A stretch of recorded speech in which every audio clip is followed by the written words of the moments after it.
This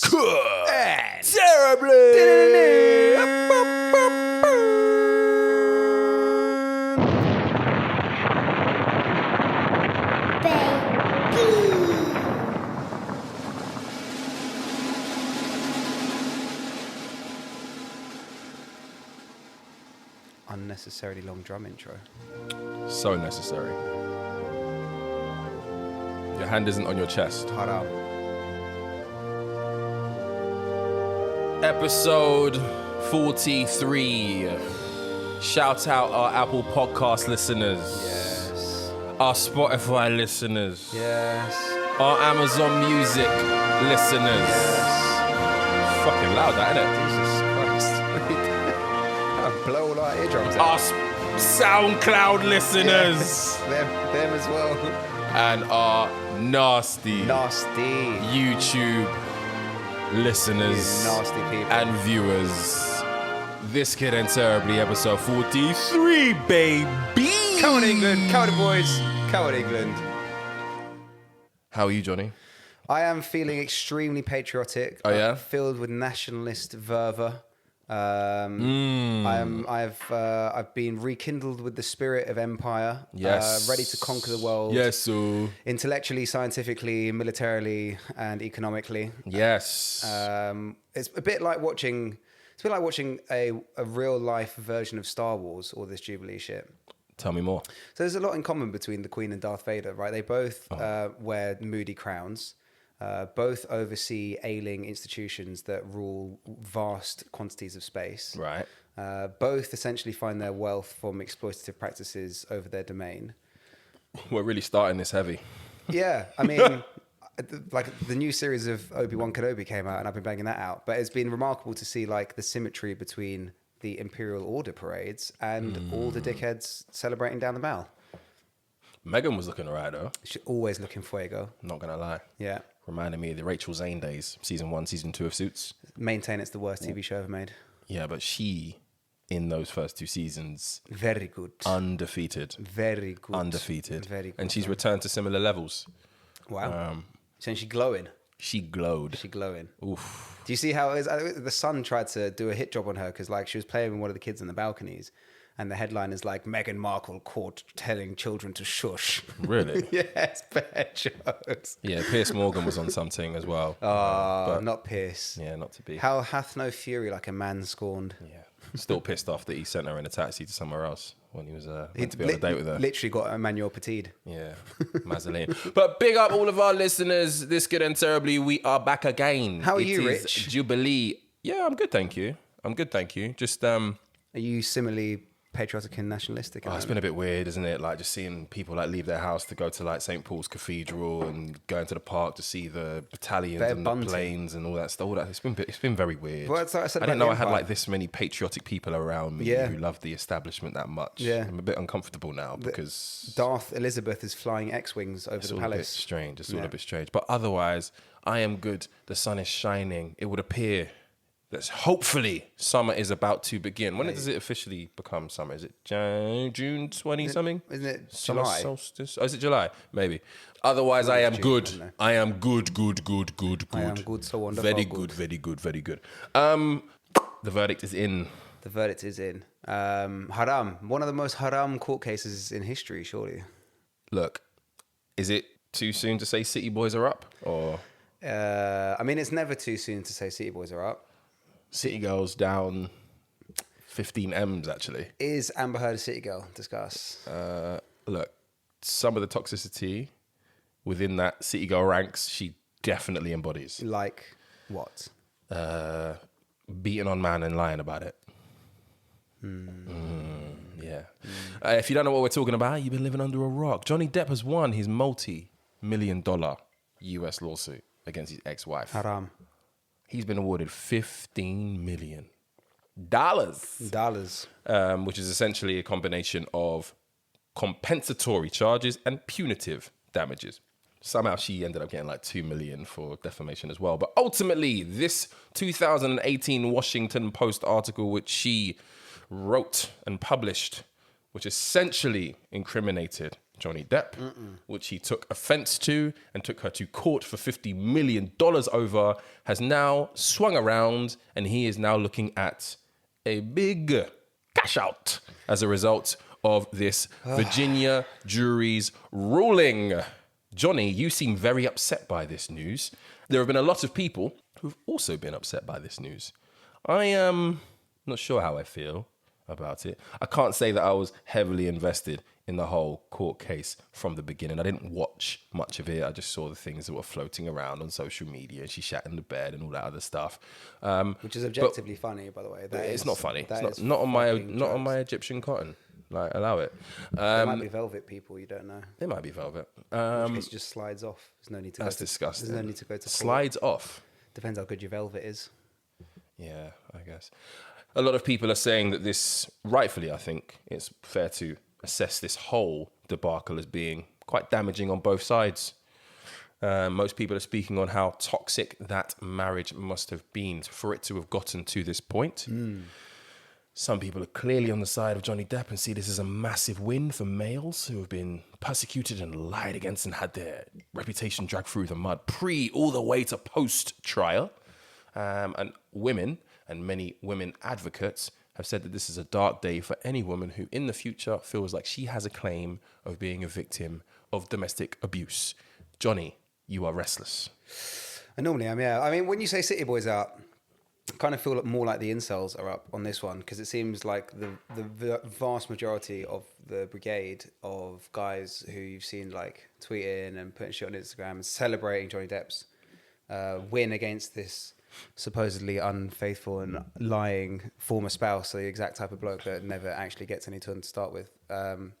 It's just a very weird and damaging case for many reasons. I wasn't particularly invested in the things that was going on. They kind of like saw it as reality TV. Maybe the best box set to come out of America, given like the dearth of cultural quality and lack of creativity in modern. Yeah, I'm about to cancel my Netflix capitalism. party. Yeah, it's dead, isn't it? It's But this was this like the closest thing to a decent box set that America's put out in fucking years, right? Yeah. And it kind of like crossed over the whole like true crime and like legal drama shtick, and it kept us all going for a few weeks. But it was really after the result came out that I started to give a shit. Because I just started to think that none of this really added up. And we spoke a few weeks ago about Johnny Depp having lost a case in this country. So he took the Sun to court over libelous claims that he had been abusive towards Amber Heard. And the UK High Court found that in 12 out of 14 cases that were tried, or 12 out of 14 instances in the case, the claims put forward by the Sun were found to be factually accurate, so they couldn't be libelous. 12 out of the 14 instances had found that he was smacking his missus around or doing other abusive shit to her. And, you know, in order to lose a case to the Sun is quite impressive. You have to be fairly not on top of your shit to accuse the Sun of lying and not win.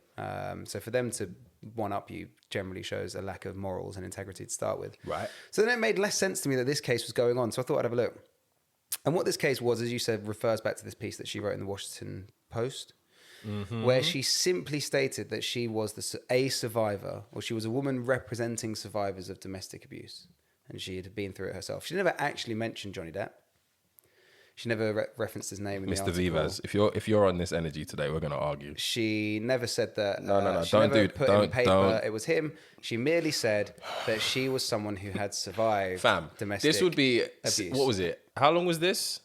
A month and a half, 100 hours of testimonies and all this other stuff. Right. If it wasn't him that she was talking about, that's a hell of a fucking slog to go through when you could have just been like, Johnny, I wasn't talking about you. But she was talking about him because it's been found in this country. In Britain, they already found that he had battered her. So what's your point? The point is that, firstly, it's very sus that a defamation case has been awarded to someone who wasn't actually referenced in the content that was found to be defamatory. That's very weird to start with, right?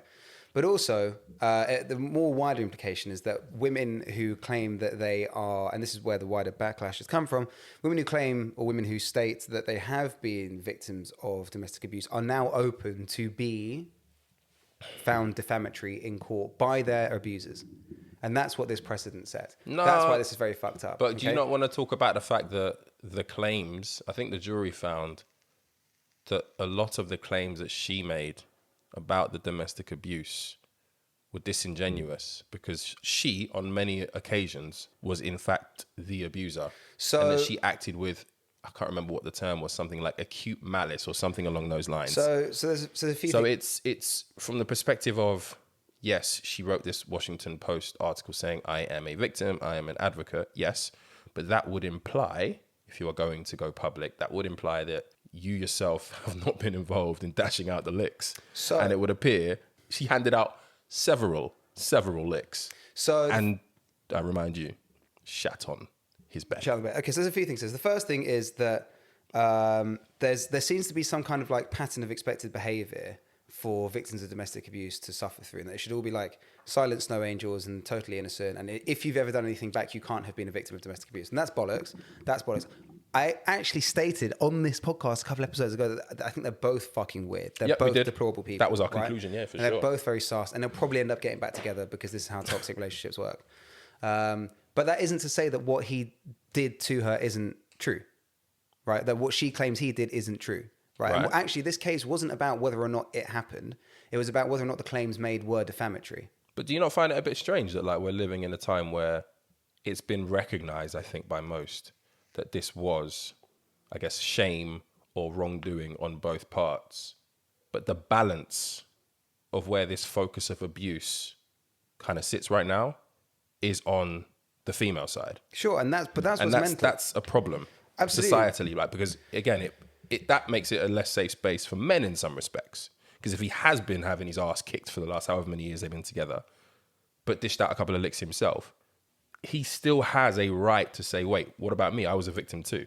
And that's the part of this conversation that I don't think is quite being had enough. So, but I don't think anything about her saying that she was a victim of abuse inhibits his capacity to state that he might also have been a victim of abuse. And that wasn't the point of the article. I don't think in the article she ever said that Johnny battered me and I never did anything back to him, right? Because that would be facetious. We all know that they were both doing fucking. But it's implied, isn't it? No, it's not. Of course, it's implied. No, it's not. Of course, it's implied. No, because you can. I am a victim of domestic abuse. Yeah, and he could be a victim too because they're both fucking domestically abusing each other. They're both suspects. They're both fucking wrong'uns. If everybody then drags Johnny through the mud, and you as the ex-wife has an opportunity to say, yes, I am the victim, but I too have also been an abuser, I think that paints a slightly different picture. If you withhold, there's nothing against him posting his own op-ed. but that's the onus isn't on him to come out and be like, yo, by the way, I'm a victim too. It's not he. That might not be the way he wants to operate. He might not want to be public. But it clearly is because he's just sued her for defamation, right? But that's going about it the right way. That's actually not going about that it. That is going about it the right way. He goes through it these legally. Claims were already proved to be accurate. I'm sorry. But anyway. Look, this case is going to get appealed, and I think a lot of people who come out celebrating this as a win for men or for Johnny Depp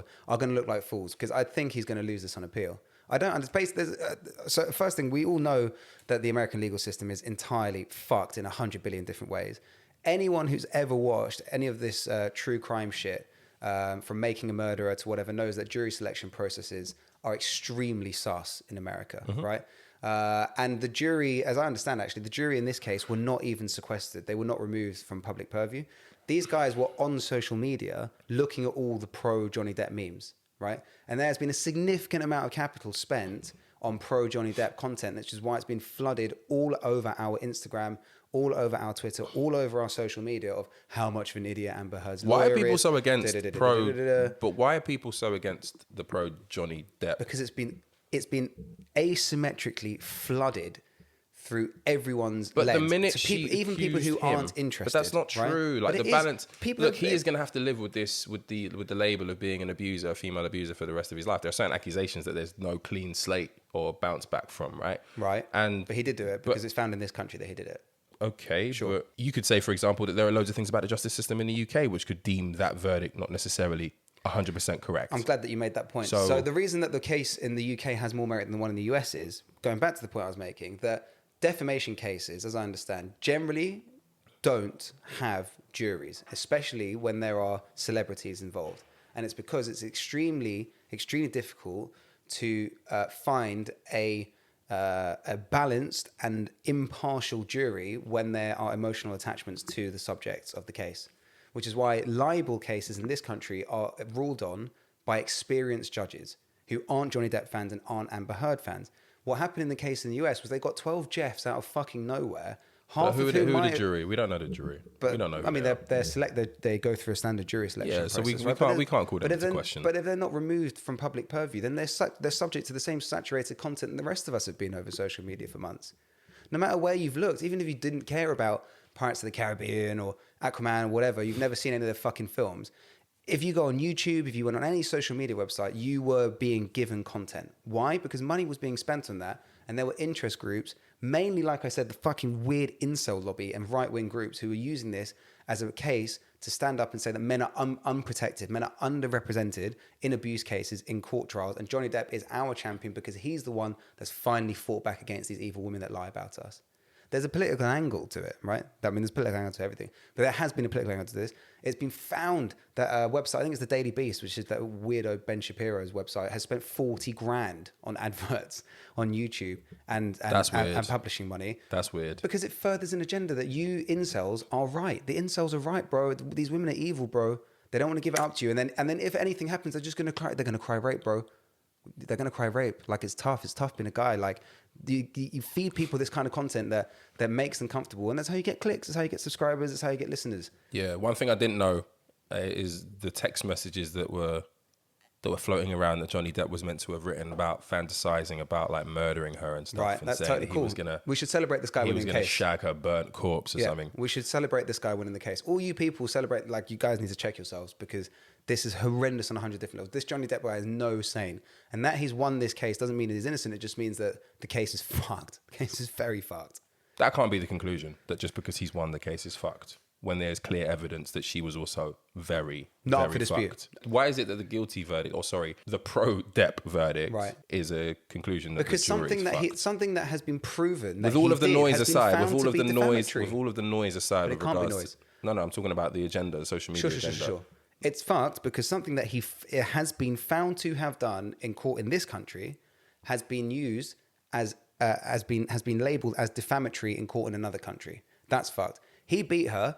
We said that happened in this country. She said that someone beat... Why was it done in the UK, by the way? Because it was the Sun, right? The Sun published the claims. So the Sun said that he beat her. Court found that accurate. Amber Heard goes back to the US, says, someone beat me. Johnny Depp goes, that's defamatory. And the US justice system goes, even though it's been found to have happened in the UK, that is defamatory. That's fucked. That's fucked. And you think she's going to win an appeal? I think she has to win an appeal. I mean, the case shouldn't have even been allowed to happen by virtue of the UK High Court ruling. How many other civil cases have ever gone to fucking mainstream TV like this? Or ended up all over your... No, but I asked that question on the last podcast or whenever we first spoke about it. Why is it on the TV? Like, and you guys, I think, you and Josh said to me, that's just kind of how the system public is. Interest. Well, I mean, so... No, I don't think it is just public interest. I think they just have in certain countries, certain states, they just have... They are publicly available. Yeah. But there's a difference between publicly available and pumped through every fucking possible but it's high media profile. It's channel. high profile. There are other high profile. You think people don't sue each other for defamation constantly in Los Angeles? You think TMZ don't spend half their lives in court? Dude, it's Johnny Depp and Amber Heard. It's high profile, right? So you might expect some level of public attention, but the fact that people like me who have no interest in it are being pumped with our algorithms indicates a serious amount of cash being spent. Our TVs were pumped with OJ. Our TVs were pumped with Snoop Dogg. Our TVs were pumped with all of these back in the day. It's just, again, if it's high profile, we're going to see it. We're in a social media. Why do you think the OJ case might have been pumped globally? Why do you think that was significant? What do you mean? There was a political angle to the OJ case. I think maybe you're thinking a bit too deeply. If there are massive, massive celebrities who are involved in a crime and there is an option to watch their trials on TV, naturally that's just going to have footfall, isn't it? I mean, irrespective of the social media pandemonium around it, that's going to have a draw. Sure, if it's Jeff and Beth, attention expected. We all tune into Judge Judy. I mean, that was a different one. That's because she's a Jewish queen and she deserves all the attention that she gets. No, but you feel what I'm saying? Like, there's curiosity around cases, full stop. Sure. Even when we don't know who the clowns are. Sure. And if you are someone who seeks that content, then you are able to find it. That's fine, right? But you cannot tell me that anyone has ever seen a case like Amber Heard and Johnny Depp's that has been constantly pushed to the forefront of your consciousness. So do you think Amber Heard... We'll finish on this. Do you think Amber Heard has been wronged by this overall? In the instance that was on trial, yes, absolutely. I'm absolutely not here to defend anything she's done. I've established on the record multiple times they're both fucking sus. So you're more speaking to the legal I'm speaking to the and concept, political agenda I'm around speaking it. to the concept that a woman who has suffered abuse has been found to be defamatory simply for saying that she suffered abuse.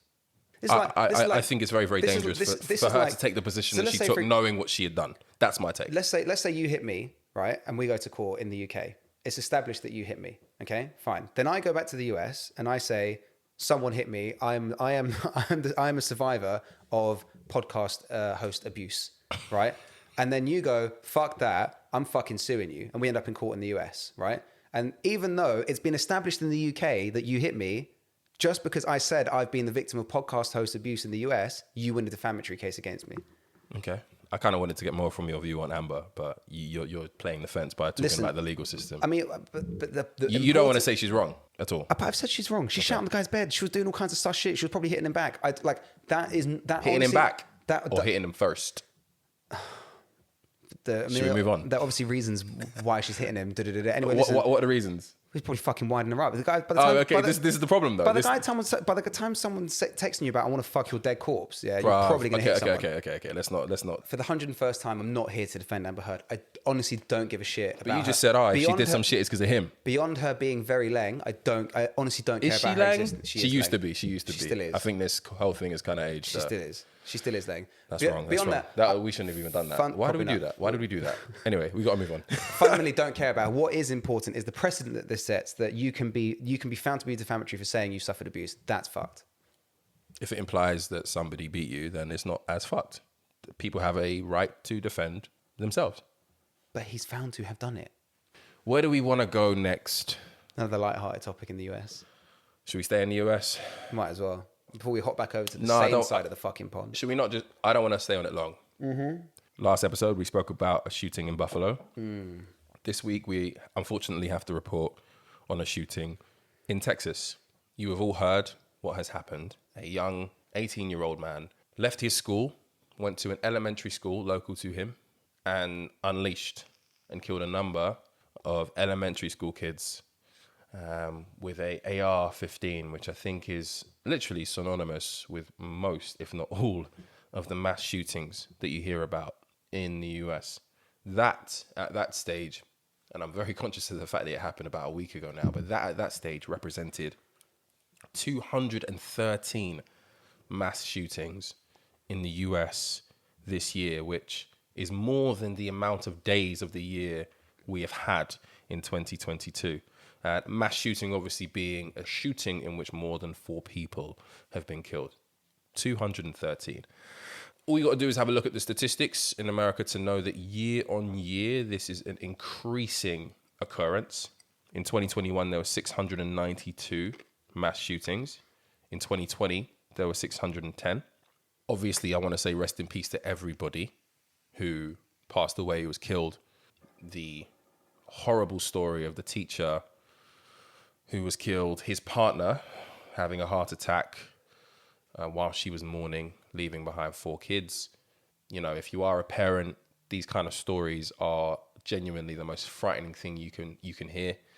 It's a very, very exclusive to US issue, I would say. We don't necessarily have those problems here anymore, and we're going to touch upon a massive date in UK history as, I guess, the reference point for, or the starting point of a great deal of change in the UK.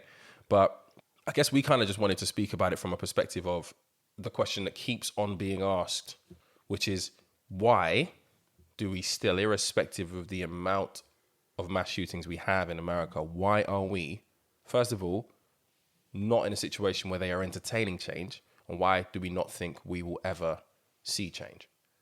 I mean, it's brutally depressive. America's just a wild place. I was looking for some like nice numbers that I could reel off. It's nothing nice. It's nothing nice. About 1.5 million firearms deaths have took place between 1968 and 2018, 50-year span. That is higher than the number of soldiers killed in every US conflict since the American War for Independence in 1775. So Americans are far more adept at murdering each other than any other country outside of the US has proven so far to date. 2020 alone, more than 45,000 people died at the hands of a gun at the end of a barrel of a gun. Although half of that is by suicide, which is something else we'll get into further down the track. But that 45,000 figure is 25% increase from 5 years before and a 43% increase from 2010. I looked at how many guns there are in the US. It's hard to track like privately owned arms. But in fifth place, to put it into context, we're talking number of guns per 100 people. And in fifth place was Uruguay with 34 guns per person. In third and fourth were Serbia, Montenegro, which is the home of the most brutal post-World War II conflict in Europe before the Russia-Ukraine conflict. Makes a bit of sense. Yemen was second with 53 guns per 100 people. In first place was the US. Second place is 53 guns. 120 guns per person. 120 guns per 100 people in the US, which is just absolutely bonkers to think of. It's underreported that over 50% of gun deaths in America are suicides. And a prevalence of access to guns is a factor in higher suicide rates. That's something that has been tested across the world. But moving on to the concept of school shootings, it's just another topic where I end up getting very, very bleak and brutalist. And you kind of think like, well, the Democrats have a majority in the Senate, have a majority in the House, and they run the executive branch. Why don't they do anything about it? Much like abortions and abortion rights, this is something that they need active in order to get people out on the ballots. This is one of the very few remaining value propositions that Democrats can offer to voters these days. And there's very little will to actually change it. But there is the higher layer on this, right? And what I mean by that is, yes, House, Senate, votes, ballots, but the Constitution is the biggest, biggest barrier Glad you said to that. This all, isn't it? So one of the greatest cons in kind of all political history has been the Second Amendment argument. Yep. Right, so I've got the wording of the Second Amendment in front of me. It says, a well-regulated militia being necessary to the security of a free state, the right of the people to keep and bear arms shall not be infringed. Now, the point of the Second Amendment, according to many legal scholars, is to ensure that the army maintains its arms and people who wish to join the armed services can be armed to stop any potential government tyranny. You have to remember the context in which the Second Amendment was written. It was written in the wake of a violent military revolution where a significantly more powerful empire across the sea was capable of coming back and attacking at any time. It was absolutely not designed for 18-year-olds to be able to buy assault weapons on their 18th birthday from Walmart and march around school with Skittles, popping caps into 4-year-old toddlers. This idea that the Second Amendment gives people the right and should give everyone the right to own machine guns is totally fucking bonkers. It's absolutely not what it was designed for. Not what it was written for. And it's only given this importance in life because of the all-powerful NRA and the all-powerful gun lobby in the United States. Yes. Horrendous. These fucking dickheads, one of their main arguments has been the only way to stop a bad guy with a gun is a good guy with a gun. And that's been, again, proven to be demonstrably false in this case. Even in the aftermath of this Uvalde shooting, the resolutions that have been mooted so far are more gun training for the teachers. Make sure that we have at least armed teachers. Yeah, we have more armed teachers. Make sure we have. I got to say, as someone who's a disruptive student, that would not have gone well for me. If half of my teachers had straps on them, I would not be here to present this podcast. I'm very anti-armed teachers. And they're talking about fire exits. They're talking about ensuring that was it. security. Ted Cruz, shout out Ted Cruz. So the problem with this one was that there was an unlocked door. It actually wasn't the AR-15 marching around the school. It was there was a door unlocked. Yeah. We should have armed fed on every door because that's what normal school children need. Yeah. And if you're wondering why we feel so strongly about this, we do have listeners in America. We do have listeners, a lot of listeners outside of the UK. But if you're wondering why we feel so strongly, it's not because we are on a high horse. It's not because we believe the constitutions and the rules and the laws that we have in these countries are any better than yours. But it's ultimately because they are better. I'm not getting into that debate. Wear it. They are better. Your gun laws are fucking stupid. How I feel, but and it's because we have precedent ourselves. In 1996, there was a shooting in a school in Stirling, Scotland. Andy Murray was there. In Dunblane, yeah. Andy Murray was there, in which a man went in and killed, I believe it was 16 children and staff members in total. Now, I won't go into the gory details of that. I remember being very, very young when that all kicked off, and it being like very, very scary to think that could happen at a school. But I didn't necessarily at that age understand the wider context of gun problems in the UK. But what we do know is that was a huge moment in the overall rules around guns in the UK. There was a massive public campaign in the aftermath of that. A petition that was put forward to the government hit 750,000 signatures, which comfortably meant that it had to be spoken about in the Commons. And then the ultimate result of that was that there was a mass banning of guns or gun ownership in the UK overall, which dramatically saw year-on-year decreases in the amount of gun crimes. To put that in perspective, there have been just four gun homicides reported in Great Britain in 2022. So we're saying it from a perspective of this is something that can actually change overnight. Very quickly. Like it's honestly not difficult. It's not difficult to imagine. It's not difficult to enact this change. It's just there's a lack of will. And even now, support... Is it capitalism? Is it gun makers? Is it these cowboys in the NRA who do these scary, spooky visits to presidents and say, "Look, I will fucking kill you if you try to bring my shit down"? Is it the fear around these people? Or is it capitalism? So, I mean, there's a few things, right? One is it's again important to remember the context of where America's come from, how the country itself was born, how it has established its position as the preeminent power of the modern era. It is a country that was born out of violence and has ruled the rest of the world through violent means, and so violence is to an extent normalized in that culture to the extent that it arguably isn't anywhere else in the world. And this is how you have a situation where a majority, well, actually a near majority of people are very happy with current gun regulations in the US. It's how you end up with a society where any push for simple basic things like universal background checks are violently pushed back against by lawmakers and by citizens. The lobby interest is extremely powerful. These people have a lot of money. Funnily enough, people are pro-unions when it involves gun rights, but they're absolutely anti-unions when it involves labor rights. The NRA are essentially just a pro-gun union, you could call them. The National Rifle Association, who collect and then redonate money to political candidates and support candidates who profess to be pro-Second Amendment. A lot of their funding comes from shady places, but obviously weapons manufacturers are a large contributor to their coffers. It's an enormous marketplace for manufacturers to be able to sell billions of dollars worth of arms from everyone's kids to pensioners and maintain this pretense that having a gun is an absolute necessity to maintaining your personal safety. Anyone who's grown up anywhere reasonably sus will know that like the quickest way to get into a gunfight is to have a gun on you. Yeah.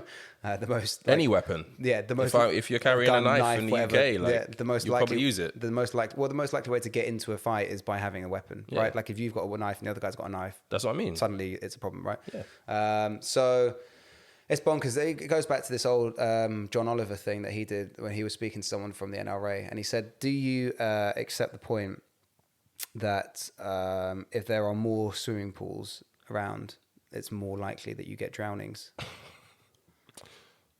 Yeah. And the guy was like, "Yeah, obviously, more swimming pools, more drownings." And he was like, "So more guns, more shootings?" And he was like, "No, absolutely not, absolutely not." But you can't.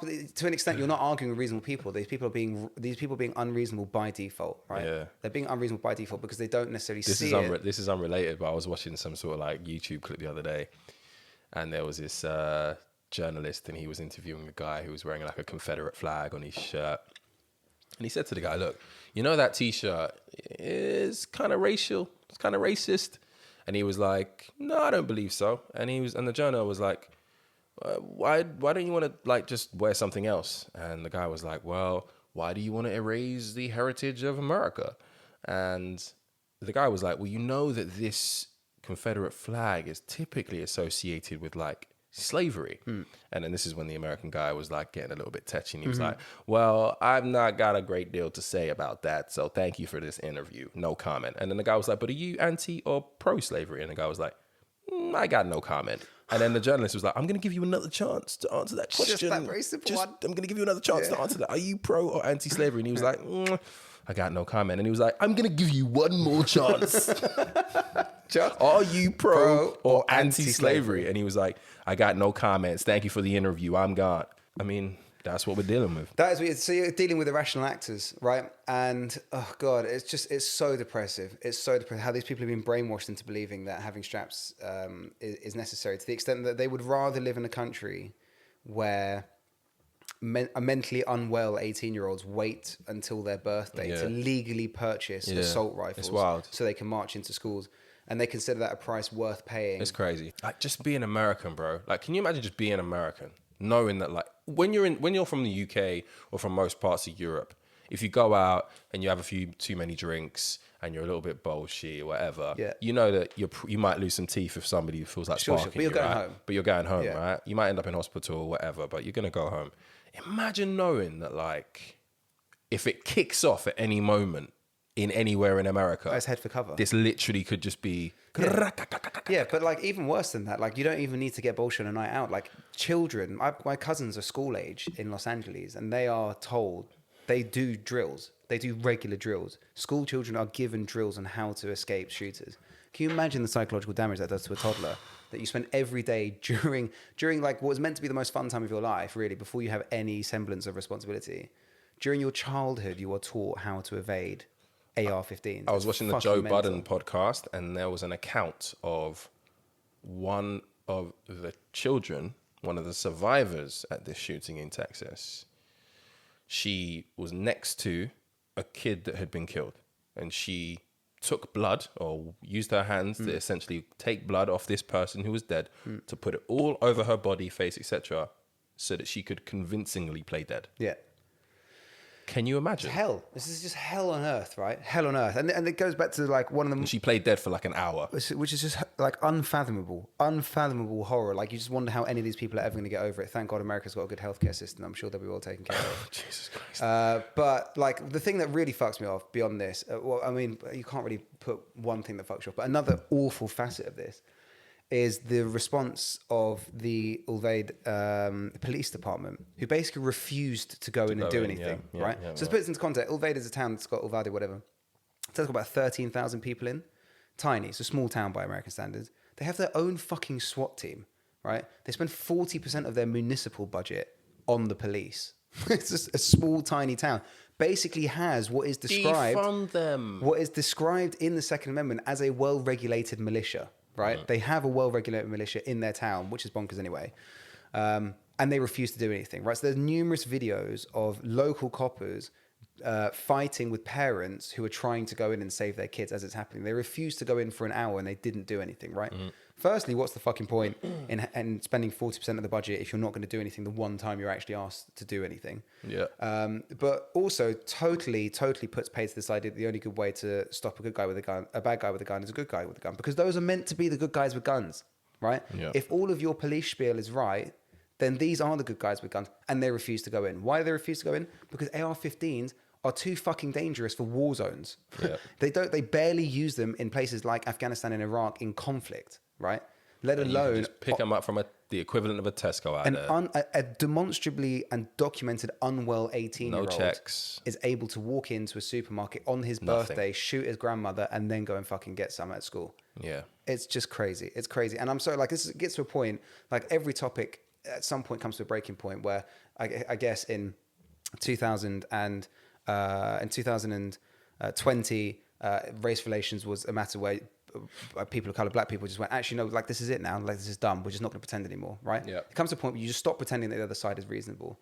And if you are pro-guns, you are just not reasonable. Yeah. You cannot, it comes to a point, how many small children have got to die? You'll be surprised how many normal, quote unquote, normal people who aren't crazy psycho killers still really want to own guns in America. And that's the scary thing. But that's it's not just irrational people, unreasonable people, as you would call them, that believe in this right to bear arms. But that belief system is irrational. It's because they've been fed bollocks for years. It's the belief system around it that needs to change, and that needs to trickle down.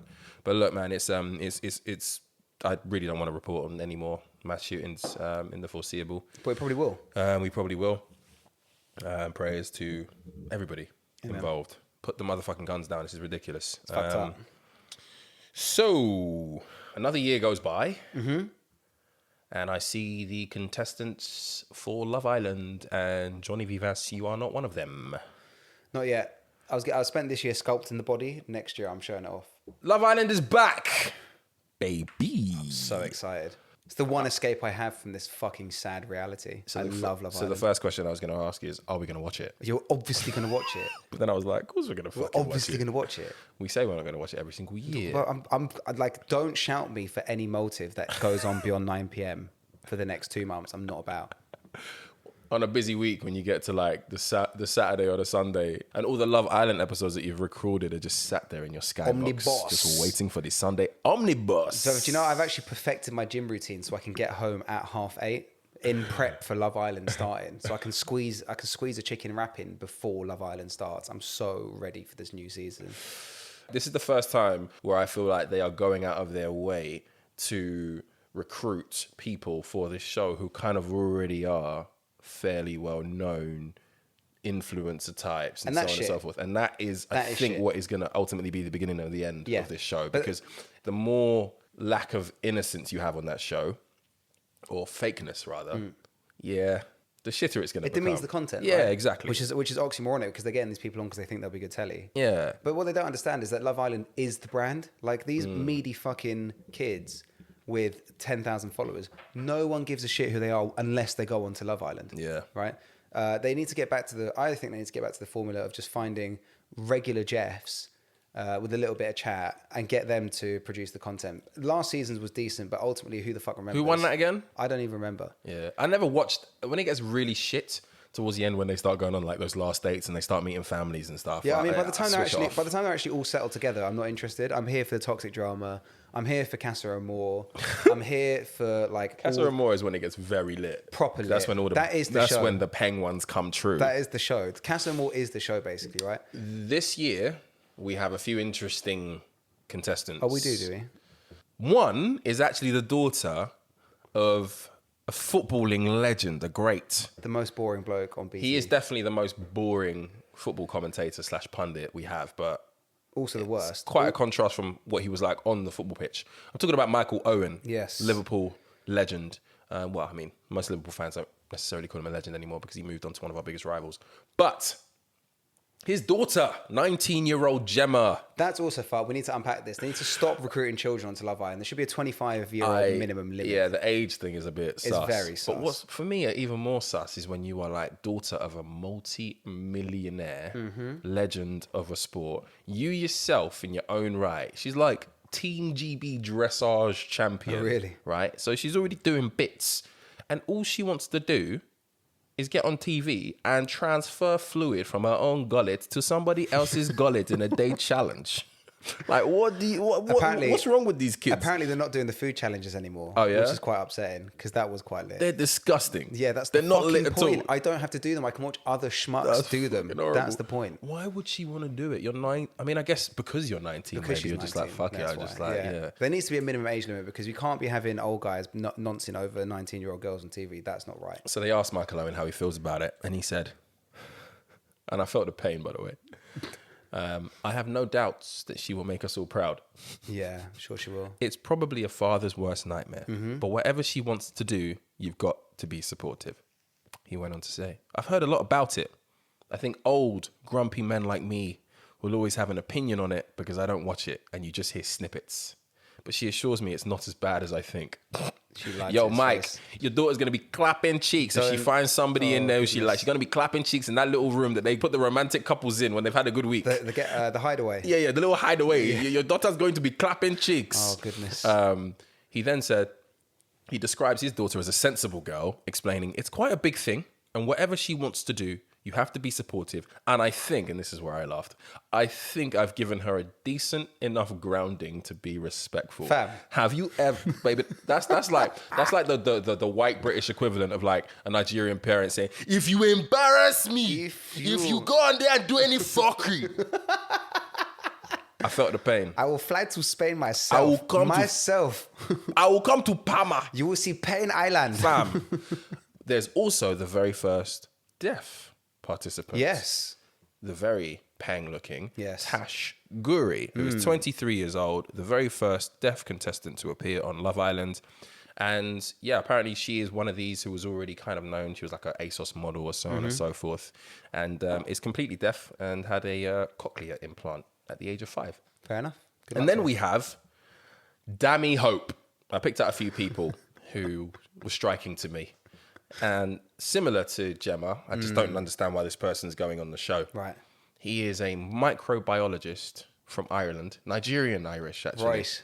Like one day. They're rerunning that Yeah, template. exactly. They're running that. And we'll get onto templates in a minute. Dammy, I just don't understand why you would do it. And by the way, when you hear this guy speak, it's very sexy. The thing is about me, right? You know my Irish accent, love. We share it. We right? share that. Problem is that like, such is my love for the Irish accent, it's actually quite cross-gender. Like, it is? Yeah, a little bit. So it's quite fluid? quite confusing for me. So when Right. I heard him speak, I was like, Do you close your eyes? I didn't say like, oh, that's hot. I was Right. just like, yo, he's gonna clear up. Right. You know what I mean? Yeah, yeah. Like, I was already living vicariously through him. Yeah. I mean, mixing Nigerian and Irish sauce is Fam. it's quite a It's lot strong, of isn't sauce. it? It's Yeah, quite a lot of he's sauce. not a bad looking geezer as well, so it's going to be quite Working interesting for him, man. He's going to be clapping Good Gemma's luck to cheeks. it. Although I have seen a lot of hate for him on Twitter because apparently he, I don't know if he said something. I didn't watch the entry interviews, but basically the prevailing wisdom is that he walks out of any nightclub with white girl makeup all over his face. I mean, that's not his fault. Like, why are they wearing so much makeup? Sometimes Chat I to wear white women. Fam, you got to be careful these days. Like, sometimes I wear white t-shirts and I hug a woman and it's just like, oh, fam. Just orange on Do you know your what I mean? chest. It's ridiculous. But yeah, I don't understand why you go from microbiologist and the career progression from that is it's like very simple. It's Love Island. It's for the bag. You're statistically The more bag. likely to become a millionaire if you go on Love Island than going to Oh Oxbridge. no, that is true. Things we don't want to see in Love Island Is this year. Oh. Any from you? I've got a couple. I don't want to see stable and healthy relationships. Same. I don't want to see a safe environment. Same. I don't want to see reasonably well discussed confrontations. You want just like Toxic explosiveness. you want like Anna, like from a couple years ago. I want 10 just- Annas. Yeah. I want 10 Annas. I want 10 Michaels Just putting it about. just being childish. Literally. Couple Ovies. Oh, that Michael, Liverpudlian Michael, yeah. not Ghanaian Mike from last. No. Yeah. He You're was childish. childish. I want Michaels and Annas. That's what I want. Speaking of templates, And a couple Ovies because he's a yeah, good we need plenty Ovies. Yes. just for balance. and more Ambers. Just 'cause So she's fun. I'm glad you brought that up. Fantastic. There is another mixed race Amber. Oh, there this is year. there? Yeah, and she looks delightful. Does she? Yeah. Fantastic. But that kind of goes on your point of templates. They get It's a template game. They right? get a black Irish year one day, and then this year it's a black Irish Dammy Hope. They've got mixed race Amber who won it, and then a couple of years later they're like, she's mixed race. Her name's also Amber. Must work. They said, but you know the one that really gets We're me. doing it again. The one that really gets me. Go on. I haven't seen any signs of it yet, but I'm sure they're going to come through in Okay. Casa Amore. Square-headed mixed race brothers. Headed lies. Square-headed mixed race brothers. Yeah, they're I'm coming. sure. Of course they're will be coming. back with a vengeance 100. in 2022. Yeah. I mean, that'll probably be like one of the first two bombshells. And where did it? I've never met so many I've never seen so many square-headed lighties in my life. I actually met Childish Michael, in a Simmons in Soho. Oh, yeah? Accidentally shoulder charged him. Wow. So you know when you're like in a packed bar and there's like What is it with you and shoulder charging? You mentioned that in the last episode. You Yeah. shoulder charge people a lot. Is that just like you getting your cock out on the table and letting man know that you've arrived or what? people bounce off me? What can I say?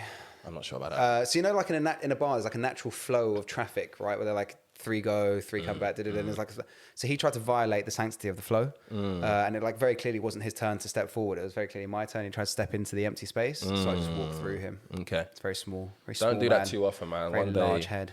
One day someone will just slap you up. I don't think he'd reach. I won't always be there to protect. He's quite short, isn't he? Very short. Oh, yeah? Very short. But just very buff. He's stocked out, but he's ultimately quite short. I'm sure he's a nice guy. Just don't violate the sanctity of the traffic flow. It's Yeah. unnecessary behavior. Yeah, I'm very, very curious, as we all are as black people, about how we are going to be casted. Every year it's a very nervous wait to see the type of black person that they put on the show. Yeah, that is true. But there are more than often. There are more people of color than normal. Yeah, this and year. that's necessary. But They finally understood. They finally understood the viewing demographic. I a little don't bit just better. want a mix of people. Sure. I want a mix of the right people. Mm-hmm. I don't need any stereotypes perpetuated Right. on primetime DV. Okay. We've had enough. What are you concerned about? Look, you want me to start fucking talking about black stereotypes? I'm not going to do it right now. You know exactly what I'm talking about. Disappointed at the lack of Jewish presence on the show. I mean, you guys had Eyal. We did have AL. He didn't really What do more much. do you want? He flopped it for the team. What more do you want? Fair play. He's very pretty, but offered absolutely no content You whatsoever. just call him pretty. He's a pretty boy. Offered no content whatsoever. I'm just going to let it linger just because. You fell in love with the guy for his voice, so grow up. But I own that, you know. So. Anyway. Moving on. Where are we going to I want to talk about Elon Musk. Oh, bruv. Can we not talk about... What are they... Apartheid Clyde? Why do people like this geezer? I don't know. He's just full of shit. Did I not say this Twitter thing was not going to happen? I said the Twitter thing was not going to happen. What's the latest on it? It's not going to happen. It's not going to happen. The guy's been like, you have to prove that fewer than 5% of your accounts are bots or whatever. It's just Are they not just like getting the research together? How can you prove that? And obviously they can't prove it because 90% of Twitter accounts probably are bots. So he did two things this week. They're just like... One is quite lol, to be fair. But the other one's just a bit like... I'm sick and... I said it last time. I think him and Ye represent like two of the worst billionaires that we've seen. Yeah. Because it's just like... You could do so much. Picture me being as rich as him and just being like, you know what? Twitter. Like, never in a million fucking years. I'd be there. I'd be there like, on our tropical island that we're looking literally, at. Literally, right? Like, but this week was quite funny because, and I realized this because I was at work and we were talking about like Pride Month. Happy Pride Month, by the way. Happy Pride Month to everybody celebrating, and to those who aren't as well. Shame. Yeah, to be fair. And someone came in like chat and they were like, "Oh, Elon Musk is like shooting from the hip and being a bit of a dick," and I was like, "Oh, what's going on?" And apparently he was on Twitter and he uploaded a picture, which was basically like a tornado, and it had like a bunch of like big corporations and their logos. Because you know how corporations, they change their logos. Yes. To like Pride Month to include a rainbow. So he basically had a picture of a tornado with all of the Pride Corporation logos of all of the big players. Yeah. And then made some sort of caption or comment with regards to like what he considers to be like progressive capitalism. Yeah. It's coming or something like that. As a way of sort of demeaning, kind of belittling what he perceives to be companies taking advantage of Pride Month. But what he did not realize is that where there are tweets, there shall be receipts. Okay. Because it turns out in 2018, the Tesla handle uploaded quite a few pictures of their own in-house Pride celebrations, including a rainbow-colored Tesla amongst all of the colleagues that were donning rainbow-colored clothing, etc. And then somebody else pulled out a picture that actually came from the Tesla website. Oh, yeah? Tesla, and he would have had to have rubber-stamped this, I would imagine, had Pride rainbow-themed T-shirts that they were selling from the Tesla website. So his whole thing right now of being this sort of beacon for discourse and the right versus the left. He's a fucking incel, man. This guy's a fucking incel. Is, again, another fucking ruse from somebody who shouldn't have as much time on his hands as he apparently has. But the second thing was him basically saying, and following on from conversations we've had with regards to like returning to the office, he has told employees that they will have to work an absolute minimum of 40 hours a week in the office, or they can, as he said, pretend to work elsewhere. Oh, man. Fuck this guy. It was apparently an internal memo, which he didn't confirm, Tesla didn't confirm, but what he did do is he went on Twitter and he repeated those exact words. Pretend to work elsewhere. I promise you guys, you listeners, Johnny, everybody, we are going back to 5 days a week. You better brace yourself. 100%. You better prepare for that reality. It's happening. It's going to happen. COVID, nobody's even talking about that shit no more. They're trying to scare us with like monkeypox. But are you scared about that, by the way, yet? Not really. Me either. COVID is done, right? We are going back to normal. So enjoy yourself right now. because your little 3-day flexi, whatever situation you got going on, is going to be finished. All you people right? that bought your nice houses in commuter belt, Fam. flexing on your 3 days a week. All you people on the Lizzie line. I will On the see- Lizzie line. I will see you on the train. You went to buy on the Lizzie line. Early. Yeah, why do people like this geezer? I don't know, man. The guy's got a cult personality. And, like, fundamentally, it's just full of shit. Like, he's famous for Tesla. He didn't create Tesla, didn't start it. He bought it, right? How many other ventures? SpaceX. He didn't create SpaceX. I'm pretty sure he bought that as well.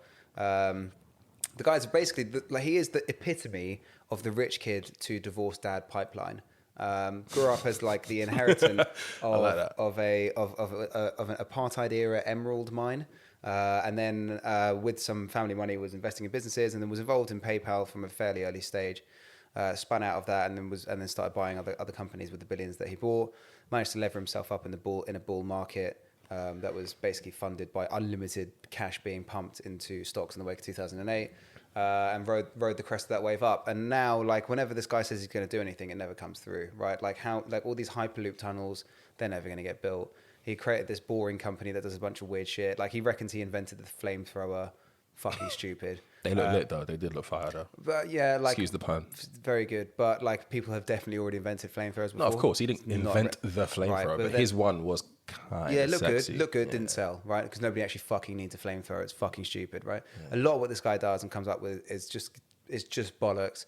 He's full of shit. He's fucking boring. He's just rich and he's beyond, bored. He's boring and he's bored. He's boring and he's probably boring because he's bored, and he's bored because he's boring, right? Like, the two go hand in hand. Yeah. I can see why his missus left him. I think they're still together, though. No, Grimes. No, I think they are. Not. I think they've got like a pretty fluid relationship thing going on where, like, he gives off enormously divorced energy.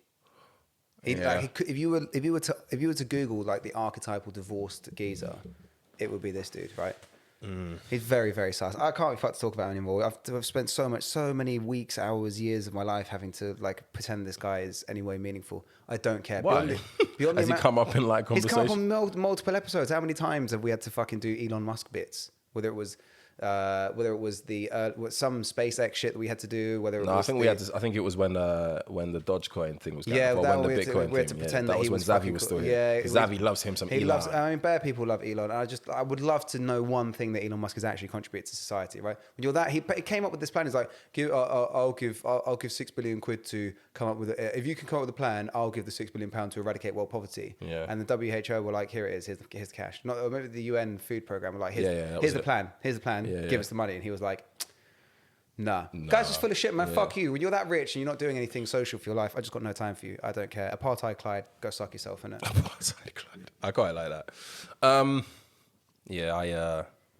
don't get it. Like, the geeks that I know, they're like, oh, it's very, very rare you have somebody who is as good with the engineering side of the business as he is with the marketing and the sales thing. But he's not. With Apple, you had, like, Wozniak, who was the engineer guy, and you had Steve Jobs, who was, like, the commercial guy. With Elon Musk, we've got both of that. He can go into a room of tech people and he can break down all of the programmatic stuff and talk all of the different languages. Bullshit. And then he can go into a marketing meeting and he can do all of the big picture. I'm just like, bro. Cap. Hella cap. Cap. Just move on. I'm bored of this guy. Can we talk about something else? What do you want to talk about? What do you want to talk about? Do you want to talk about your boy Boris? Uncle Boris. He's in trouble. Yeah. He's in trouble. 2 people who probably aren't going to make it out of this year. Boris and the Queen. Yeah, equally divorced. You know Boris's missus is gone, right? What do you mean? Carrie has gone missing. No one can find her. No, we saw her today. She's not back. At point of recording, he has just got into St. Paul's Cathedral as part of the celebrations, and he got booed like a motherfucker. Yeah, fucking right. They're going to get rid of this guy, and it's going to be Ben Wallace. I'm just right about everything, bruv. Why it takes me so long to agree with me. Shut up. I mean, it's not that fucking groundbreaking, your prediction, let's be honest. Pretty groundbreaking. So we're not going to be here long at all. I actually said to Johnny, I don't want to talk about politics today. Don't want to talk about Boris. And he was like, we kind of can't avoid it. And I was like, all right, cool. Let's just wrap up the Sue Gray report and what it means in 5 minutes. So, Sue Gray report was as damning as we thought. And if you don't know what the Sue Gray report was, it was the investigation into Partygate. All of the numerous parties that were supposed to have taken place when Boris was telling us to keep your dusty ass at home. So basically this report came out and it was as bad as we thought. Oh, yeah. Parties were Hectic. Endemic. Mad. The real pandemic Fighting. was the party. Vomiting. In Downing Street. ABBA. All kinds of shit going on at these parties. Oh, they didn't do the ABBA one. They whitewashed the ABBA one because that's proper incriminating. Oh, yeah? Yeah, and they kind of just didn't really investigate that one too Fuck it. deeply. I mean, Uncle Dom was fuming. It's not a about that party unless they pull out gimme, gimme, gimme. Let's be real. But it would appear that Bulletproof Boris was trying to ignore the ting. He was just like, look, yeah, I'm sorry. We've paid our fines. What more do you want from me? Delivering for the people. That's the one that they always go for. I know that people will be obviously disappointed by the findings of the Sugray report, but what I think the British people want more than anything is a government that is going to deliver upon the policies and the mandates that they set upon us when they voted us in. That old chestnut, just to get themselves out of anything. Rishi draws for that a lot. last leg Rishi. But what has happened in the interim, what has happened in the meantime is that there has been a quiet accumulation of non-confidence votes, of which we need 54 in order for there to be a very, very prickly situation for old Boris. We're currently, apparently, if the rumours are to be believed, sort of around that 40 vote mark, roughly. And there's a bit of internal politics going on where we have some of the senior MPs on the Tory side trying to have their colleagues withdraw those votes of confidence while they get Boris's would-be successor ready for their campaigns. Messy. Oh, Boris and his famed agenda. Remember, the guy came into office in December 20, won the election, and that manifested in 2019. COVID kicked off 3 months later, and they've basically spent the last couple years implementing Labour's manifesto, from everything from like furlough spending to wealth taxes. So like this idea that the Tories are delivering for the people, is total bollocks, because they've done fuck all except transfer wealth from the poor to the rich and put your energy bills up. I don't know what to say. The Sugray report, like, it could have been more damning. They've probably hidden half of it. It's all caught up in circularity. Sugray couldn't investigate certain bits because the Met were doing it, and then the Met concluded their investigation and then referenced that the Sugray report would say more, but then the Sugray report said that they wouldn't investigate it because the Met had already investigated nice it. little circle. So that's been very good to watch. I think Boris is on his last legs because he has now got to a point of unpopularity within the general population that he's not in danger of losing votes to Labour, but he is in grave danger of losing votes to the Lib Dems, and that's actually the danger to the Conservative Party. Yep, as we covered. Speaking. These moderates who thought Labour were a threat no longer think Labour are a threat, for better or for worse, and now no longer fear voting for the Lib Dems. And so they're going to lose not only a lot of natural Lib Dem voters who went Conservative last time, but they'll lose kind of like borderline Conservatives to Liberals because of his improbability. I still don't really think he understands just how badly he's pissed people off. And I think it does take for MPs to spend a bit more time in their constituencies to understand the level of public anger at the door, as they say, on the street level. But I think that, as I said at the time, he wouldn't go in April because it would be too soon. They'd wait for the next fuck up to come. And I think that the more revelations come out about Partygate and the more leaks that come out that he's just been egregiously partying in his own flat, the more the pressure ramps up. And the rumour is that Carrie Simons has tinned him. I think it gets to a point equally where he doesn't want to do this anymore. And the Conservative Party realise that they're better off giving a new leader a year and a bit before they go into a general election in 2023. And like I said, it's Ben Wallace season. That's the guy that's coming next. Rishi's managed to fuck himself. He might come back in a few years' time. Jeremy Hunt isn't particularly popular enough, but Ben Wallace has developed himself a good standing. He occupies that kind of space of like competence in contrast to the vast majority of the present cabinet. And I think he's going to be the front runner. Liz Truss is a nobody. Why do you seem so deflated talking about the politics section I didn't want to do? Can you get some energy? One, we've done 2/3 of a bottle of Ray, which is a bad idea before recording. Yo, guys, it's 3:30. 3:30 in the afternoon. We've been there for about an hour and a half together, Johnny and I. He opened up a bottle of Ray and Nephew. I was tired. Which he has polished. Well, almost. Not quite. Just so you know the energy that we record with. Mm-hmm. Anyway, another interesting topic, which we've kind of touched upon it before. Have we? But I think it was at the stage where it wasn't quite a trend. It was just more of a one-off. Right. We are seeing in football in the UK a trend of footballers who are otherwise representing England at international level, Right. who are switching their allegiance, nationality-wise, Traitors. to their to their African heritage countries. Now, who is it that we spoke about? Who did it? I think at the time it was Zaha. Was it Wilfred Zaha? Around the time, He's one. No, he would have done his a while ago. No, it was someone who went to Ghana, who was waiting for Ghana to qualify for the World Cup to decide that he was going to switch. Oh, I don't know. I can't remember who it was. Yeah, I can't remember. Hudson-Odoi. Yeah, maybe it was Hudson-Odoi, but he's actually in this as well. So there are a few players who have represented England at the under 21, under 18, under 17, under 16 levels, and in some cases even at full cap level, who have decided that they're going to withdraw from representing England to represent countries such as Ivory Coast, Ghana, and Nigeria. And where's Wan-Bissaka from again? Congo, yeah. And I just wanted to talk about it just from a perspective of it being an interesting trend. And I wanted to explore why we might think that this is happening. Now, Tariq Lamptey is England international at a youth level. Yep. He's going to switch, apparently about to switch to Ghana. Oh, really? Yep. Aaron Wan-Bissaka, who's not been capped under Gareth Southgate's England, and I think that's a bit crazy, to be fair. Which is mad chat. That's a bit crazy. Continue. Is about to represent, or I think has made the decision to represent Congo. Eddie Nketiah, who has represented England, I think various all the way up the youth system. Similar. He's the leading under 21 goal scorer all the time. Similar to Tariq Lamptey, is going to switch allegiance to Ghana. He is shit though, so I don't really mind. He's not shit. He's good. And Callum Hudson-Odoi, to Johnny's point, is close to making that decision if he hasn't already. But that's a dickhead thing because he waited for them to qualify for the World Cup and then was like, boys, I'm coming. Cool. The context around it isn't as important to me. Chris Hughton, Tottenham legend, who is the national coach of Ghana. Mm-hmm. I didn't actually know he was half Ghanaian. I knew he was, obviously he's clearly mixed race, but I didn't know it was Ghanaian. Good Irish boy. Yeah, Irish Ghanaian, exactly.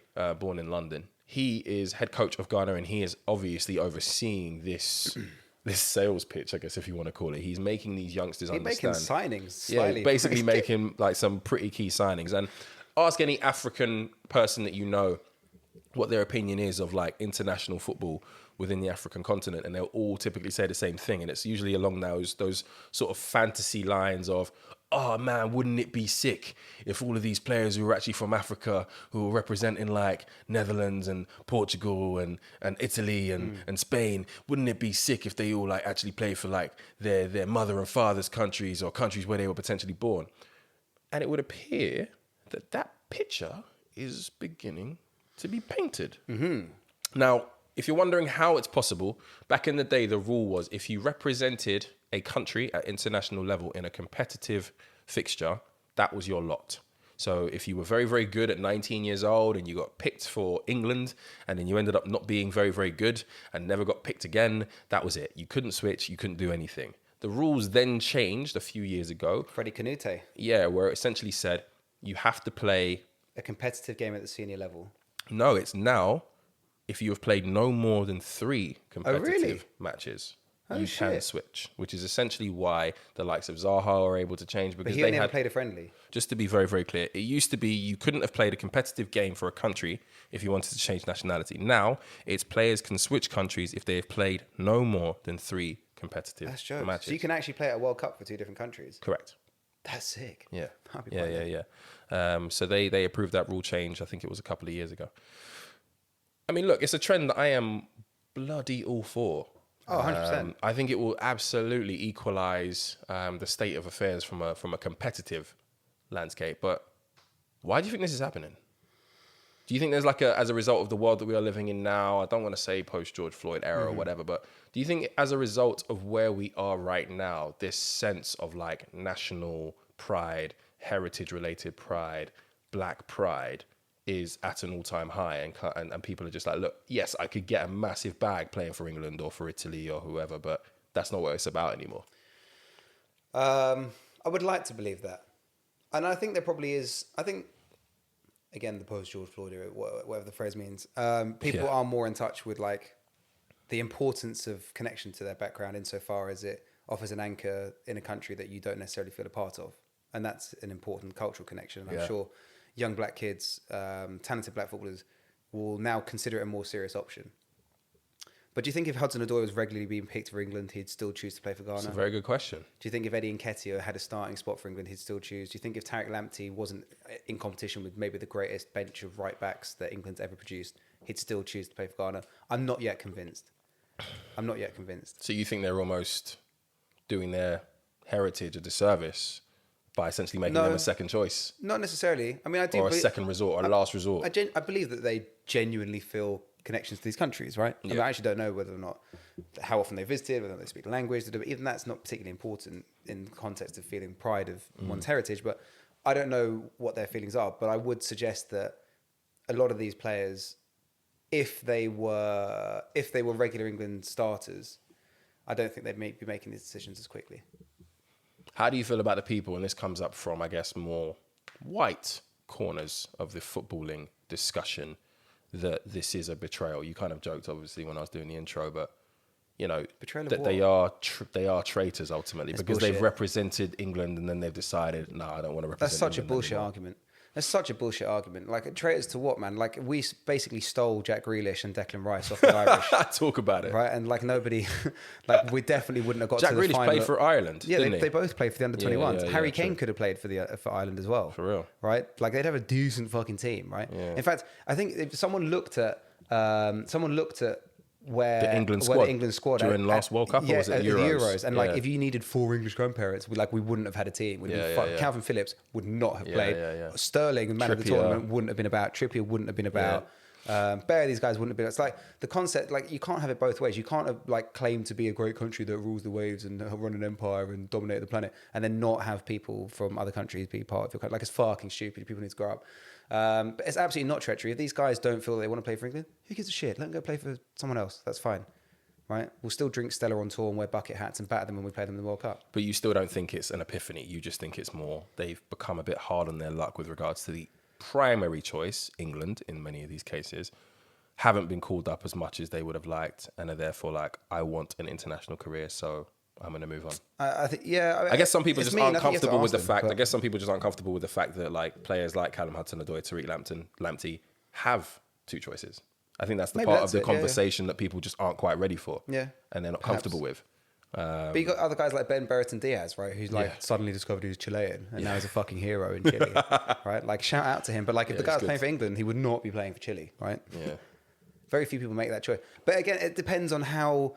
It does depend on how strong a cultural affinity. I've always said like if it was a choice between Venezuela and England, I'd play for Venezuela. Well, that was where I was going to go to the revised question. We asked it quite a few episodes ago. If you're a new listener, we asked this question quite a few episodes ago. If you were an international footballer, Johnny, who would you play for? Play for Venezuela. Yeah. Why? Yeah. Just because like I'd be a fucking hero. There's no good footballers in Venezuela.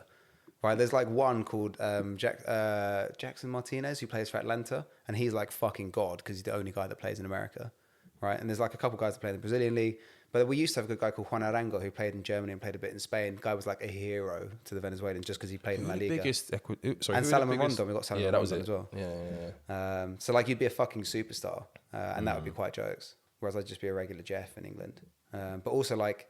You'd have to like actually go to serious training camps if you played for England, and if you played for Venezuela, it would just be like getting battered all around South America. Literally. That would be jokes. Yeah, I think I was on the fence last time. You were very much on the fence last time, and I think I'm still kind of there. I'd feel if you could have 100 caps for either country, it'd mean more. Having 100 caps for Nigeria, it would mean so much more. But I'm born and raised here. Do you know what I mean? Like I feel more English than I do Nigerian for the most part, right? Because I've never lived there.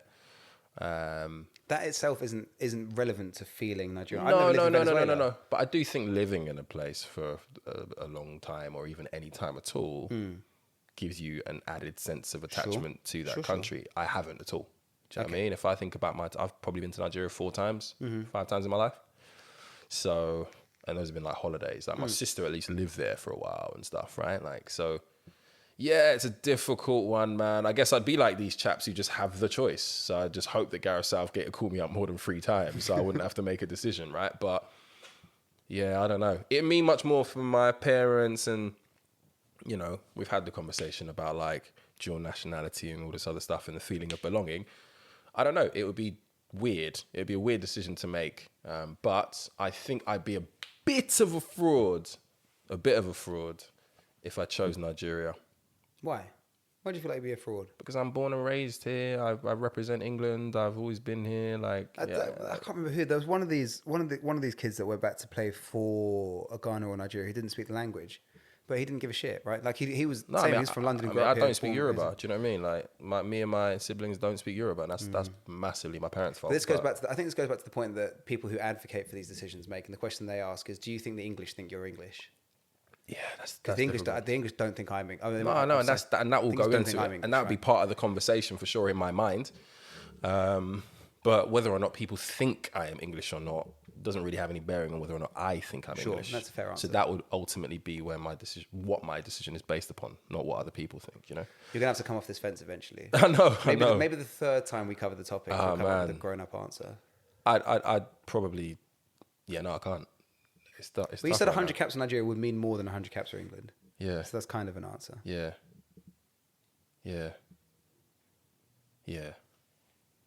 Anyway. You're going through it. Yeah, I was going on my mind. Anyway, we'll get back to that. Right. I want to move on now to relationship advice. Yes. And this one is very interesting. Oh, is it? Yeah. I really like this one. Okay. Because it's mad. It's a bit mad. Okay. It's a bit mad. I get it. I get what this guy, I mean, I can't relate to it, but I get it, right? Okay, so I won't go into the details of how, but I have recently found out that my wife of 4 years and partner of 8 cheated on me 7 years ago. Ooh. More digging into my source, and it turns out that apparently her friends knew about the cheating as well. Oh, that's bleak. Some of which were my friends, which obviously adds to the pain. That's bleak. We were absolutely fine during that time. It would seem it happened in our city. Fast forward to today, and as I said, we're 4 years married with 2 young kids. I'm caught between feeling like my whole relationship was a lie, paranoid, this might not have been the only time, and whether or not, because it was so long ago, whether it even matters at this stage. She's shown the ultimate commitment to me with marriage and kids, and I know that this is what true love feels like. We are literally soulmates. With all this being said, the advice I need has to be broken down into 2 parts. Okay. Firstly, do I confront this and tell her that I know? I probably know the answer to that, but I'm honestly not sure I want to open Pandora's box. Secondly, what is the statute of limitation for cheating? No. Does the cheating mean curtains for this relationship overall, or at least should it mean curtains for the relationship? Techie. This is a sticky one. Do you remember back when we first started doing this? They were all like quite fun and friendly. It's like some real dilemmas now. Like people really going through it. Shit. People send us some serious shit these days. We do not have the facilities for this one, bro. But we do, and we're going to give it a go. We'll try. Firstly, yes, confront. Have to confront. Why? Because you know, and what are you going to do? Pretend that you don't know for the Ignorance rest of your life. Ignorance is bliss, bruv. But he's not ignorant anymore. He's fully cognizant. He's lost the bliss. That's the point. Yeah. He now knows. So what, you're just going to let her? Yeah, no, it's not about letting her, but you have to let her know that you know. And then, depending on the reaction, that solves question 2, I think. So let her know is the first one. The first question was, do I let her know? Yes, absolutely. Second one, is this a deal breaker? Well, as we've discussed in the past, there are arrangements that can be made, such as, does she owe you a free away day? Oh, I love this pod. Does she? Yeah, I think a free away day is about it. Do you get? I don't know. I'm just trying to think. What else? What is the equalizer other than away day? That's it, basically, right? I think so. I mean, should he be staying? Okay, let's break it down. Is there a statute of limitation? So, for example, if you find out 20 years into a relationship that in year 3 your wife played away, do you end it? It's tough though, isn't it? It's a bit of a case by case job. What I would say is, if you confront her and she lies about it, right, and you know let's say that this source is good info, whatever, and other people know. If you confront her and she lies about it, then that is game done, right? Surely. I think it's tough to put an arbitrary statute of limitations on it. If she doesn't deny it, if she says I absolutely did that, So then we're in the negotiation stage, right? It's defining the terms of the away day. what would you do? You're on the fence, bruv. What would you do? You find out your woman of 8 years cheated on you, year one, honeymoon period, everything was fine. She clarted next man. It's such bleak terminology. No, I think it's game over. No, For you? I think so. Yeah. Once Even if you're 8 years in? cheat. Yeah, I think so. Because then she just lied to you for the next 7 years. And that's long. She's been holding the secret for 7 years. Did she lie? She withheld. She didn't confess. Did she lie? I hate when people say like that person lied when they didn't actually lie. Right, was that person to tell a truthful? lie is Were they different. truthful? She wasn't truthful. She didn't admit it. I mean, maybe there was an opportunity. Maybe there wasn't an opportunity to like lay that out on the table. Rich's advice to everyone in a relationship is once a year, ask your partner if they cheated. I mean, that apparently is the world that you want to live in. Like, Why? Why would she? I mean, Why would she volunteer she's that info? obviously Because trying she cheated on She's it. obviously trying to keep it a secret, Johnny. Right? Okay. She doesn't want that to come Right, out so that's because it was an dishonest. insignificant blotch on an otherwise beautiful CV. It's quite a sticky blotch. She cheated on him and kept her mouth shut. That's bleak. She needs to own that, right? But if she moves fast or denies it or whatever, then I still, like 20 years later, I think there is still grounds for curtains. I think. 20 years later, kids, all that shit. You're like, yeah, done. Oh, 20 years later, the kids are growing up. You can definitely curtains that. That's a get out of jail free card. You can All move right, on. so like, this guy's situation, 8 years, you've got 2 young kids. It comes down to how much money she's got. Because if she's rich, Jesus you can get nannies Christ. out of it. You don't have to raise the kids, and you're proper scot free. Okay, let's say she's broke. Shouldn't have married her in the first place.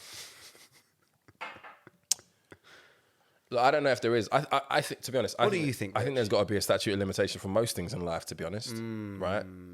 What's your statute of limitations for your partner cheating on you? You were right when you say it's probably not in anyone's interests to put an arbitrary number on it.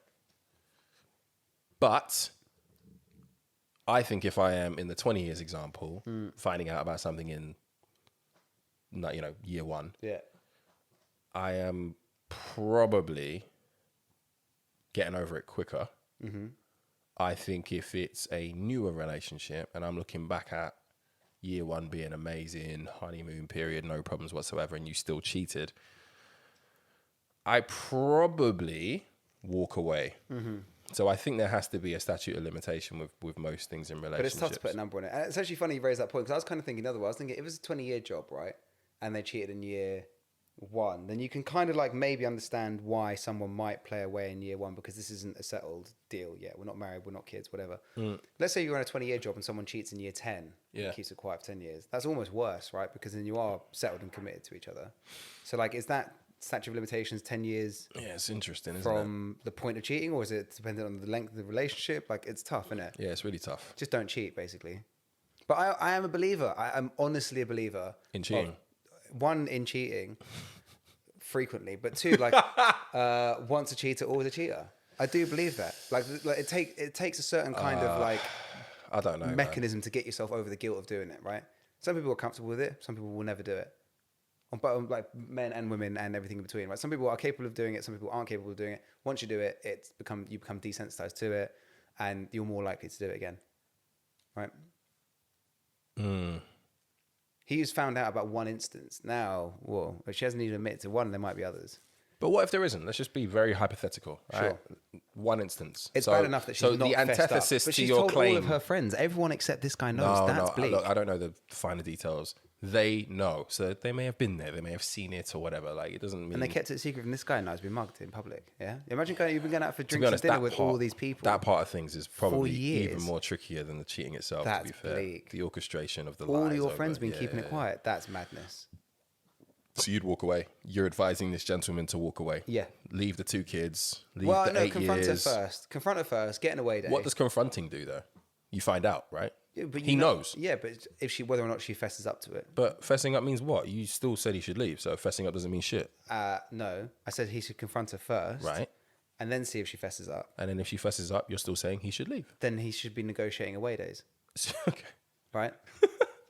How many away days would it take for you to stay as part of your negotiation? You got to find out how many times she's cheated. I'm asking It's you, gotta Johnny. be- if Why she's do you cheated keep once, doing this? If she cheated Yeah, once, with this exact then same scenario. there's one away day.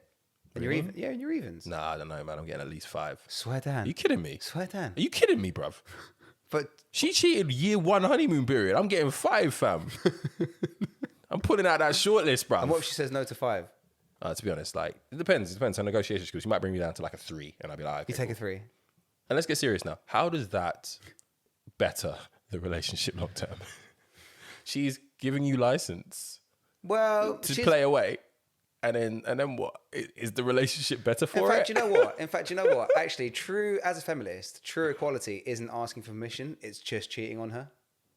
Because she didn't ask you for permission, right? She traded away, had the away day. You didn't get to know about it. So it would only be right that you actually just cheat. So just cheat on her. Cheat on your wife.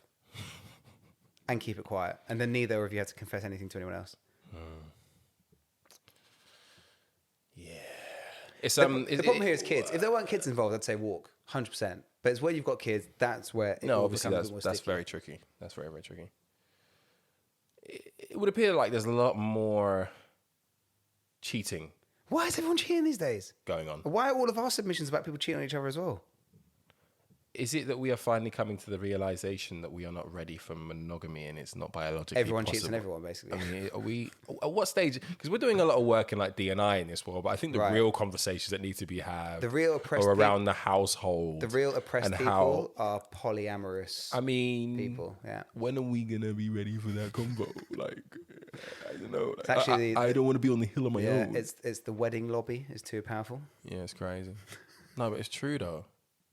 Everyone just like clapping cheeks, bruv, Everyone's just without remorse, we are mere indiscriminately. apes. With That's what I'm saying. with Gucci. That's all That's we what are. I'm saying. Try saying that to certain genders. Wow. Didn't say which. Which I didn't say which. Which? I shall not say which. I seen you coming, motherfucker. I seen you coming. don't bat that one away. Keep your submissions. Wait, what was our resolution? So my resolution is confront her, see if she's honest. If she's not honest, then you walk. If she's honest, negotiate in a way day or see how you feel. But you have to confront her. That's the most important thing. But you think once a cheat, always a cheat, right? I do. So your advice is a little bit messy because you ultimately would leave, but then you're saying like he should negotiate terms. I don't think that's going to work. That's mean, not negotiating that's terms not is obviously very not gonna work. sustainable. Yeah, it's obviously not It's gonna not like he's going to feel much better getting it out of his system by shagging the neighbor Might help. or the nanny. Might help. What's your suggestion for this submitter? I think there's a statute of limitation, Which is to your point, dependent on the situation. right. I don't think if you are 20 years into a relationship and you hear about something that happened in year 1, you should be like screaming to Lord Jesus, your savior, and like asking for a new man. So yeah, it's very, very, very dependent on the circumstances, the situation. Having said all of that, it's all about your, and I've said this a few times, it's all about your kind of worldview with regards to like what the significance of cheating is, right? He said a lot, right? He's like, I'm absolutely convinced this is my soulmate.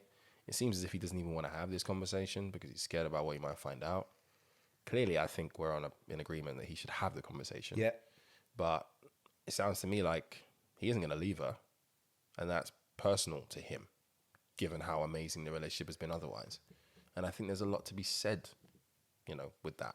Do you know what I mean? Like, if I talk about like my life experience, I've got a half brother. So I know exactly what it's like to live in an environment where cheating was forgiven. Mm-hmm. You know what I mean? Because my mum was 100% amazing with my half brother. Do you know what I mean? And my mum and dad didn't break up as a result of the cheating. Yeah. So it really is about your, how you're set up internally. And what your stance is on how important cheating is and whether or not it is make or break to your relationship. If it is, then obviously you've got a decision to make. If it isn't, then I would say you can probably, maybe with away days, get on with things with the mother of your 2 children who also happens to be your soulmate. If you're not set up for it and you, like Johnny, think always a cheater or once a cheater, always a cheater, then it's going to be a very, very tricky future for you and your now ex-wife. Good advice. You pulled out at the end. Thanks. You were supposed to do most of that. That's kind of how the dynamic goes, right? Right. I read it out. You No, I was quite succinct. Oh, okay. So I wasn't. I didn't say you were. Shut up. Keep your submissions coming in. It's summertime, baby. I want to get, honestly, to Johnny's point, we need some more crazy shit, right? Like we do all this serious stuff. My man moans like a woman. Yeah. Let's get that. We want that genre of submission. We are not back. actual counselors. So No, please just give us the crud. People need help. Yeah. Give us the crud. The streets are not safe anymore. We want content, not cases. You seen the Sweden Gate thing? Let's finish up. This is haram. This is utter madness. So if you don't know what we're talking about, like there's been a bit of a Twitter thing. Storm. Let's call it a storm. Twitter storm. Around what it's like to grow up in Sweden. More specifically, what it's like to visit your friend in a Swedish household and not be invited downstairs while your hosts eat dinner or breakfast or lunch. This is so mad. And I'm somebody who is, who basically almost lived in Sweden, if you want to put it that way, because I was there so often for a couple of years. I'm flabbergasted by this because I just don't see Swedes as being like stingy. But anybody who's been looking at the hashtag Swedengate hashtag will see various accounts of people who have gone to their friends' homes and been told, you wait up here where we're having a little family dinner downstairs. Madness. And you've basically not eaten. Have you ever had that in any household ever? Like the closest thing that I can ever think of is like you would like your pet.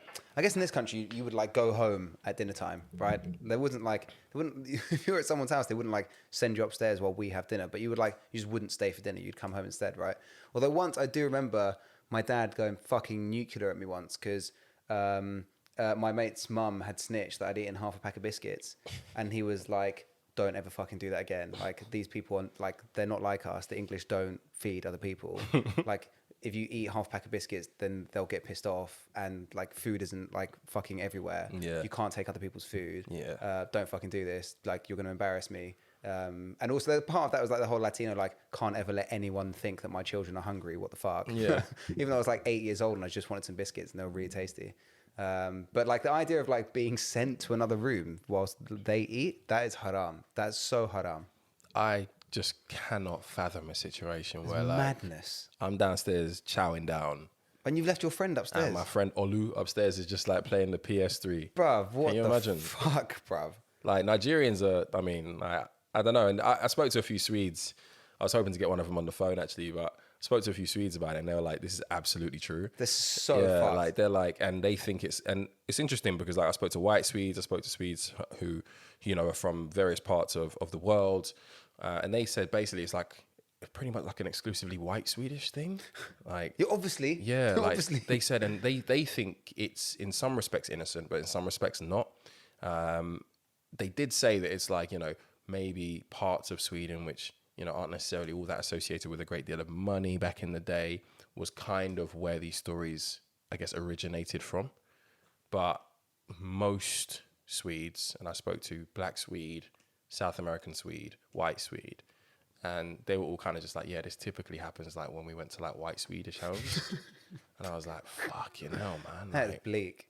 I'm from a household where like people would come to my house and before they even came into the living room to say hello to people, they'll go into the kitchen and they'll look in the pot. Yeah, 100. And They'll 2 pieces of meat, a bit of rice. And that used to piss me off, but it's just like, I'd rather that.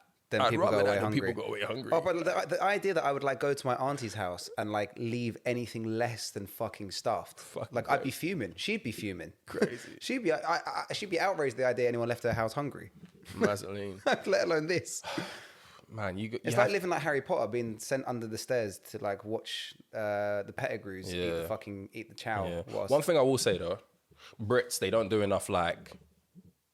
enough food serving. No, it's always like a drinks affair. But and that's a big problem. I have a theory on this. Go on. What is British food? No. But they don't make food. It's not about the food as such. But it's part of culture, when you go right? around when food is a part of your culture, because your culture has food. Yeah. Then you're more used to food being part of a community get together. But bruv, if you but go you to can do make fish and chips and tell the kids to come. No, you can't do that, bruv. Like, but how many times I've been to pork so many scratchings and British pork pies and homes, that. Right? where there's just no food. And it'd be Yeah. parties. Yeah. Which is like, there's no food. There's no food. You've invited me to your house Yeah. at 7 p.m. Yeah, and there's no food. and there's nothing to eat. There's a couple crisps. Am next- I a next to it. dickhead? Yeah. Yeah. Right. it's So weird. we have some sort of resemblance, some sort of similar problem. We're not to far. this We're Sweden not gay one. that far from Sweden. Not too far away from it. It's, So it's a Nordic thing. please, whatever your creed, whatever your national dish is, if you are to invite people to your house, Feed them, man. you better feed them. Yes, or more simply, don't invite me to your house. Or if just, you're not gonna or feed just me. don't invite me to I'm your not yard. about, innit? I'm coming unless hungry, you're laying out innit? some courses, fam. Spreads. Spreads. Yeah, I'll see if let me see. Don't know if she's available. She can talk about it. No, she's not. She's not. Fuck it. Feed your people. Keep your people fed and watered, motherfuckers. Sweden, you need to do better. It's just rude. Shout out my Swedes. Johnny, what are you doing for the rest of this week? I am celebrating the Queen. I am looking to only read about the good things the Empire did. I'm going to find content that disparages the French, the Germans, Okay. and most of West Africa where possible. Yep. I'm going to engage in some anti-Chinese invective. Yep. And I'm going to eat fish and chips. So while you are drinking away, possibly even a 6-pence beer from the Green King Yeah, I'm pub chain. going to drink Carling because I'm English. Yes, please remember that our lovely, heavily persecuted, if you ask, Piers Morgan, Queen, is currently sitting on an actual throne Yep, a gold throne. with personal wealth of about 400 million Great British pounds I'm definitely a buyer there. and a jewellery collection, Yep. which is in excess of about 5 billion Great British pounds Probably in value, Probably a buyer there as well. all of which was borrowed Borrowed. from countries invaded and enslaved by Britain. Willingly handed over, naturally. I'm sure it was a long-term loan, It was more like a friendship donation. and those countries would get those jewels back eventually, I'm sure. Yeah. And the 28 million pounds that we are paying for this celebration, Yeah. apparently they couldn't foot themselves. No, that's after the 30 million a year that we give them. So Anyway. I just want to say Yeah.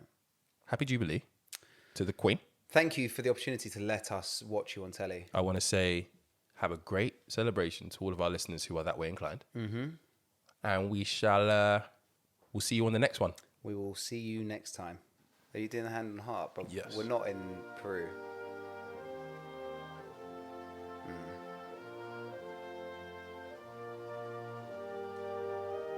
The only time this is appropriate is at football games when battered, by the way. Guess we are half battered.